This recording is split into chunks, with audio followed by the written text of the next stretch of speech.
رب اشرح لي صدري ويسر لي أمري واحلل عقدة من لساني يفقهوا قولي رب زدني علما وارزقني عملا سبحانك لا علم لنا إلا ما علمتنا إنك أنت العليم الحكيم.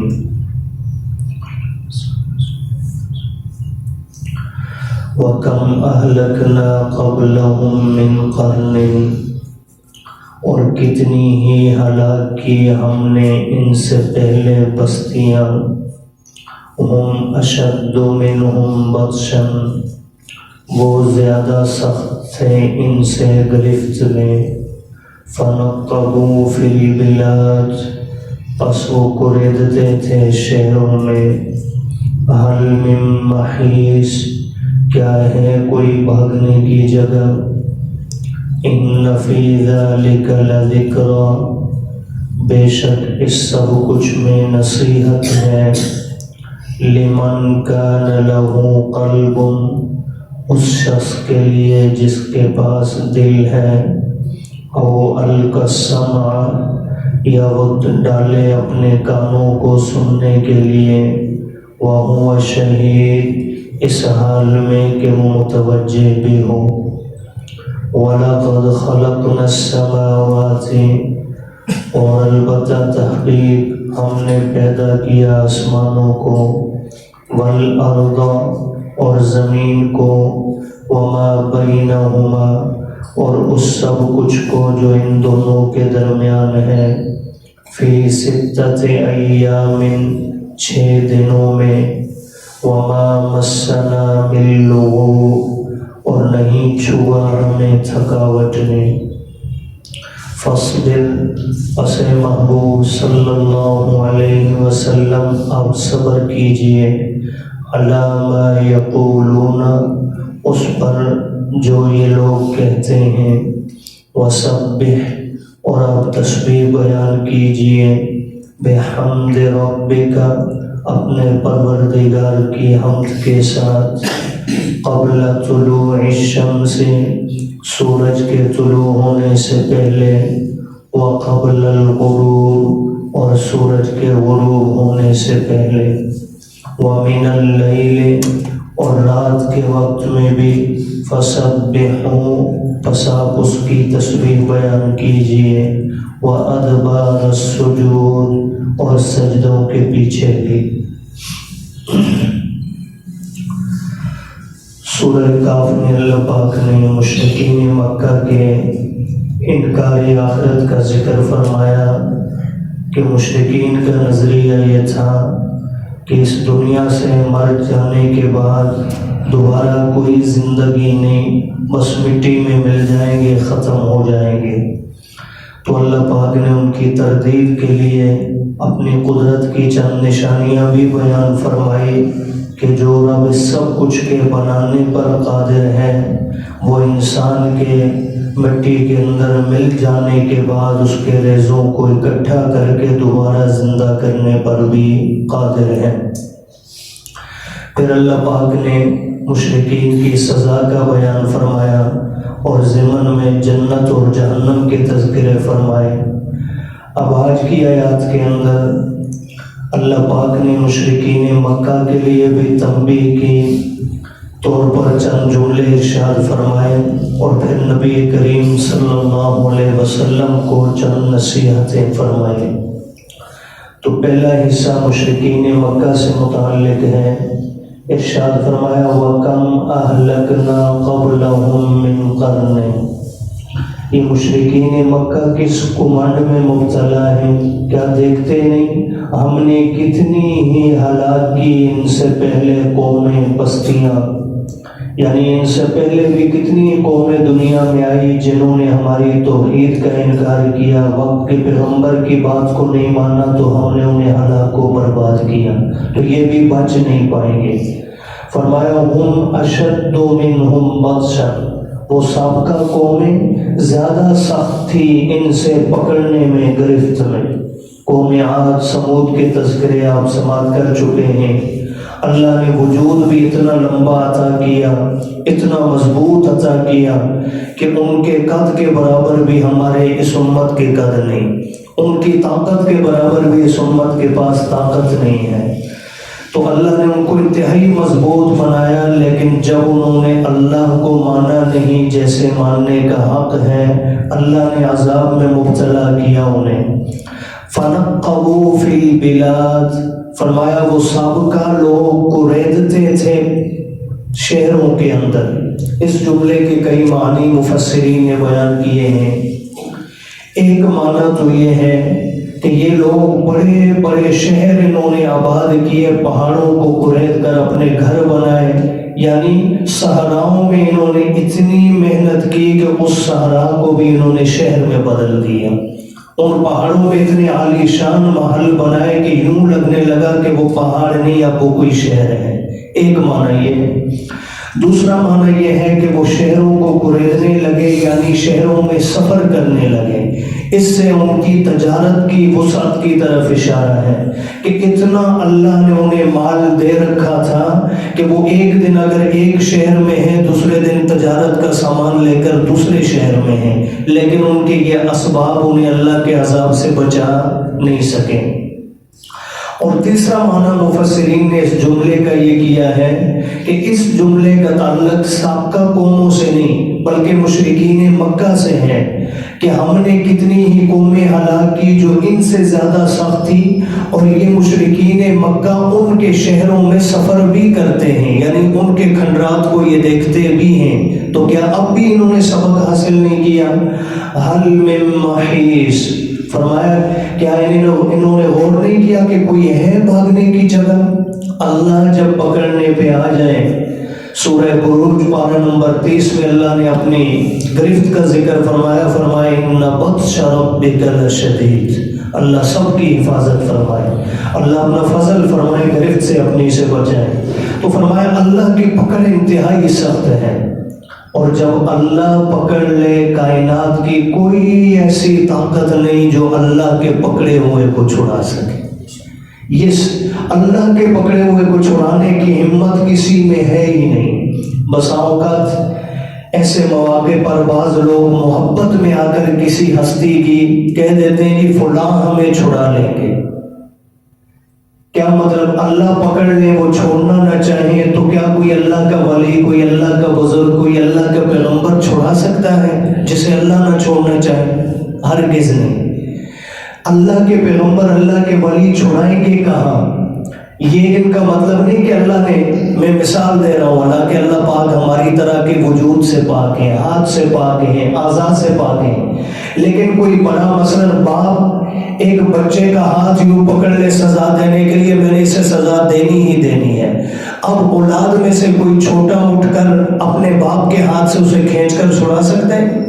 نہیں۔ کسی بھی طاقتور کے ہاتھ سے کمزور آدمی کبھی بھی چھڑا، اللہ کے ہاتھ سے چھڑانے کے لیے لازم ہے کہ کوئی ایسا ہو جو اللہ کے معاذ اللہ برابر ہو، اور اللہ کے برابر کوئی بھی، انبیاء، صلحاء، اولیاء چھڑائیں گے، لیکن کس کو چھڑائیں گے اور چھڑانے کا انداز کیا ہوگا؟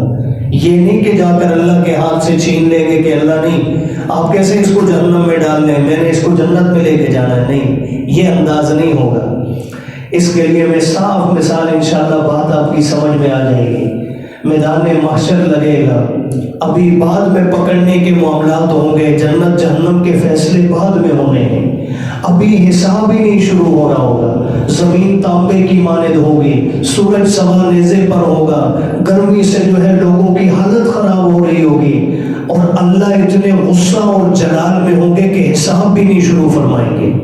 اب ایسے میں ہر نبی پریشان ہوگا، کہے گا یا رب نفسی نفسی، اے اللہ آج مجھے اپنی فکر پڑی ہے، میں کسی اور کی کیا سفارش کروں۔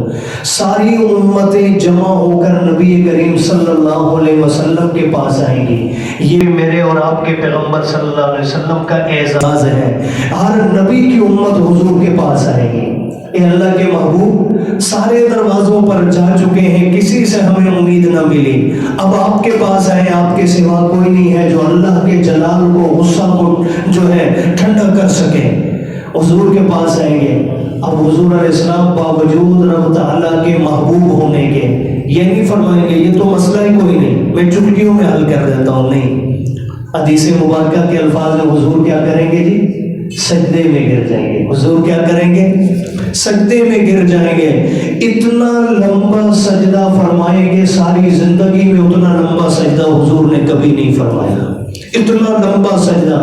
بالآخر میرے رب فرمائیں گے ارفع راسک یا حبیبی، اے میرے محبوب اپنا سر مبارک اٹھائیے، سل تعطا، مانگیے کیا مانگنا چاہتے ہیں آپ کو عطا کیا جائے گا۔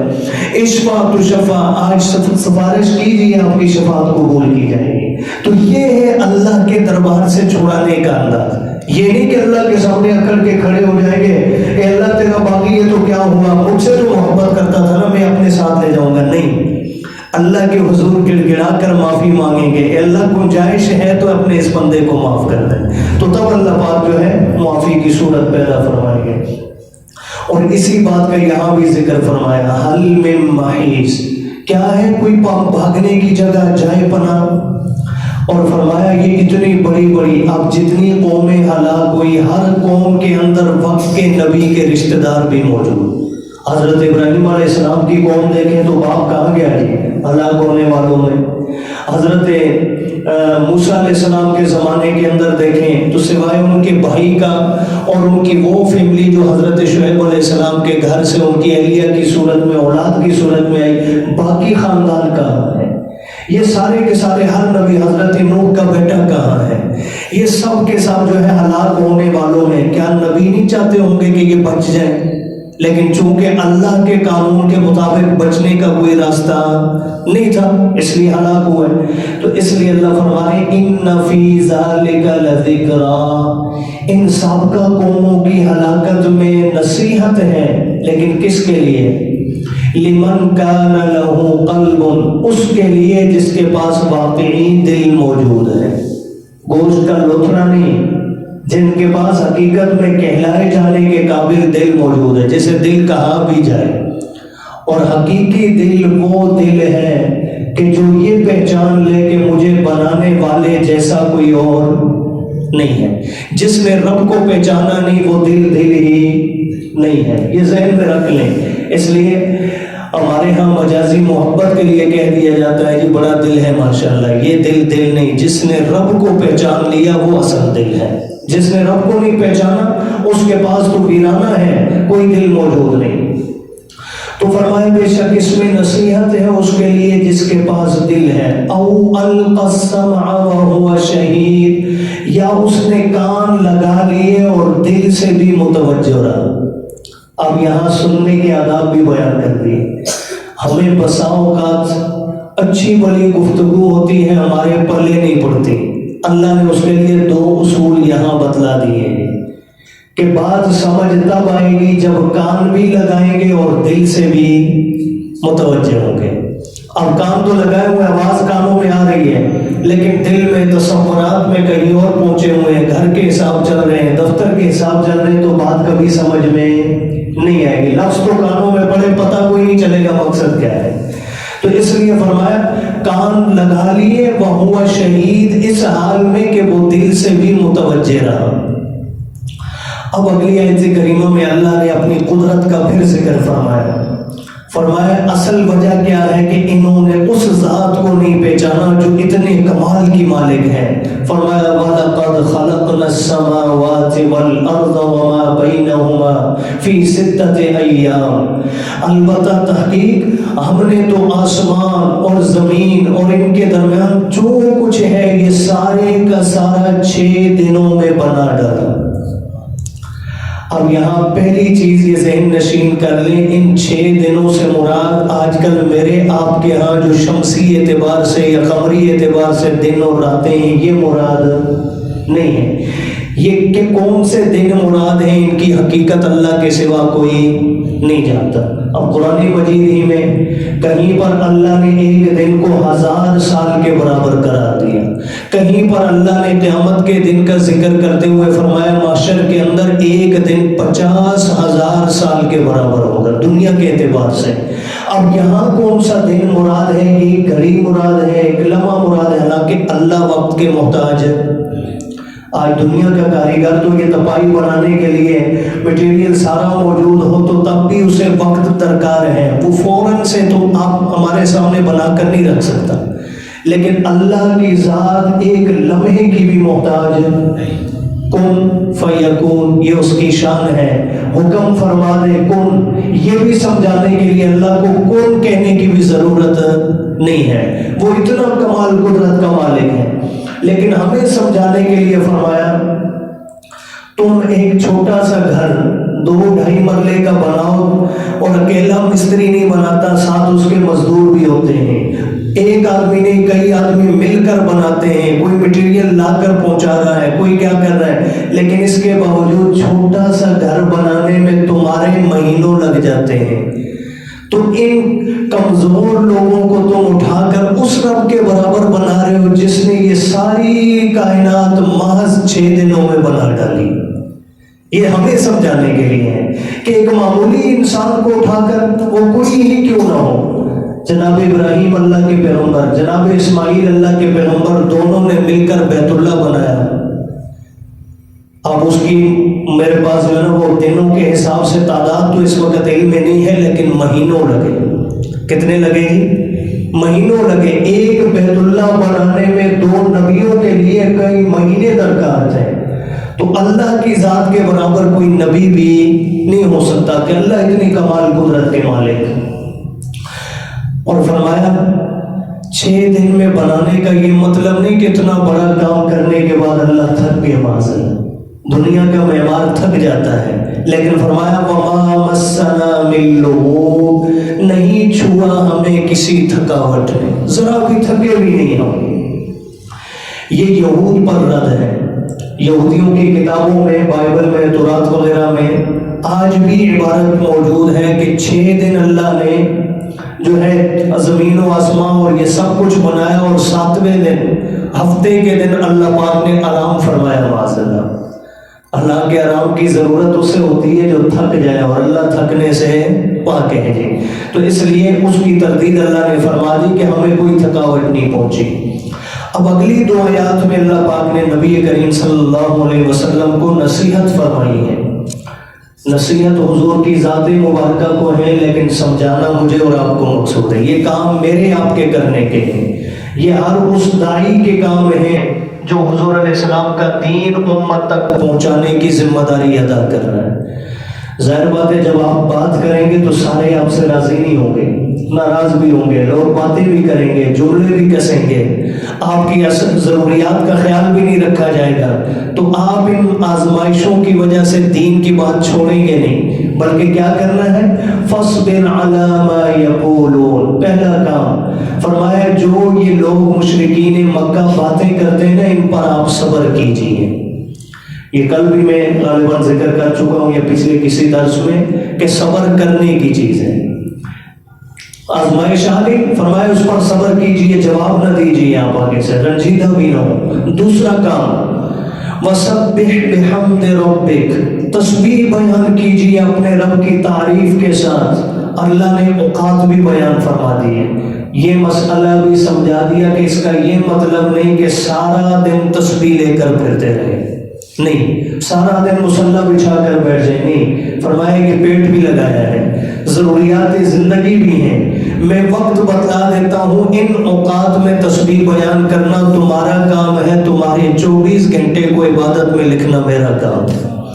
تو فرمایا وَسَبِّحْ بِحَمْدِ رَبِّكَ، اپنے رب کی تسبیح بیان کیجئے، کب؟ قبل طلوع الشمس، سورج نکلنے سے پہلے، وقبل الغروب، سورج غروب ہونے سے پہلے، ومن اللیل، اور رات کا تھوڑا سا حصہ، فسبحوا، اٹھ کر اس کی تسبیح کیجئے، وادبار السجود، اور سجدوں کے پیچھے بھی اس کی تسبیح کیجئے۔ اب ان 2 آیات کو سمجھ لیں گے جو اوقات بیان فرمائے۔ بعض مفسرین کی رائے یہ ہے کہ طلوع شمس سے پہلے سے اشارہ ہے فجر کی نماز کی طرف، اور غروب شمس سے پہلے اشارہ ہے عصر کی نماز کی طرف، اور من اللیل کے جملے سے اشارہ ہے تہجد کی طرف، اور ادبار السجود سے اشارہ ہے نمازوں کے بعد تسبیحات یا نوافل کی طرف۔ اور ایک معنی اور مفسرین نے کیا ہے، فرمایا نہیں اس میں پانچوں نمازیں اور تہجد سب کا ذکر موجود ہے۔ وہ کیسے؟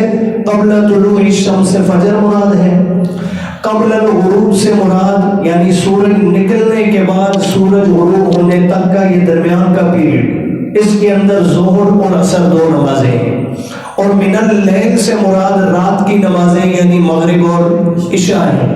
اور آگے جو جا کر فرمایا وَأَدْبَارَ السُّجُودِ کہ ان فرض سجدوں کے بعد بھی کچھ اللہ کا ذکر کیجئے، یعنی رات میں اٹھ کر تہجد پڑھیے۔ اللہ پاک ہمیں بھی توفیق نصیب فرمائے۔